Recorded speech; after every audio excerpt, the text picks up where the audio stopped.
I just listened to a wonderful story on Count Dankula's channel that I think there are a lot of parallels with the state that we're in today. So these soldiers come back to their hometown in yeah, in 1946 after fighting for the fucking country, the Nazis, and their town has been taken over by Democrats who just went fucking ape shit crazy with power. I mean, like, really crazy. Athens, Tennessee. And, you know, I think we're there again.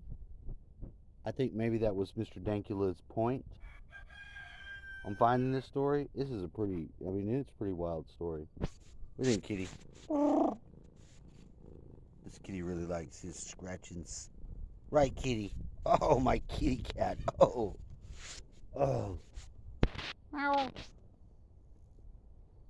We seem to be there again.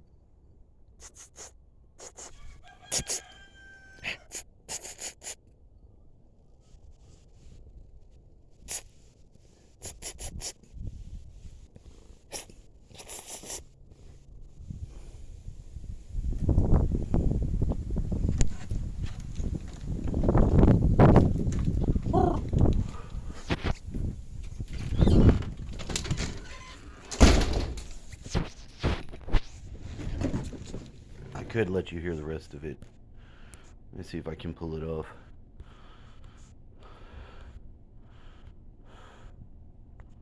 More bundles were thrown in quick succession, 2 of which destroyed the jail's porch. And, for good measure, the soldiers also used the dynamite to blow up Mansfield's car. As expected, the explosions shook the deputies as hard as the city's windows and trees, and they finally surrendered at 3 a.m. After 6 hours of fighting, the ballot boxes were secured. Athens was about to have its first legitimate vote count in over a decade. But before the count could begin, the fighting continued. Years of frustration suddenly boiled over, and the civilians quickly became a lynch mob that started to unleash their fury on the surrendered deputies. Most of the deputies received savage beatings, but things quickly started to escalate. One deputy had his throat slit and another was shot in the jaw. Fuck 'em. Things were getting a little out of hand. The mob also targeted police cars and the private cars of the deputies, which were identified by the license plates being from out of state.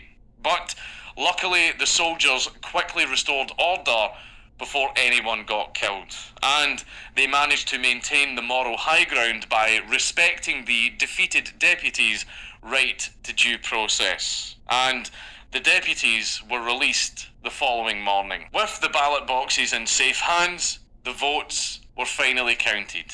After all that struggle, all that heartache, all of the literal blood, sweat and tears that went into fighting tooth and nail to ensure that the election wouldn't be rigged, a statement was read on the radio. The GIs, the soldiers, election officials, went to the polls unarmed to have a fair election, as Pat Mansfield promised. They were met with blackjacks and pistols. Several GI officials were beaten and the ballot boxes were moved to the jail. The GI supporters went to the jail to get these ballot boxes and were met by gunfire. The GI candidates had promised that the votes would be counted as cast. They had no choice but to meet fire with fire. In the precincts where the GI candidates were allowed watchers, they led by 3-1 majorities. The GIs are elected and will serve as your county officials.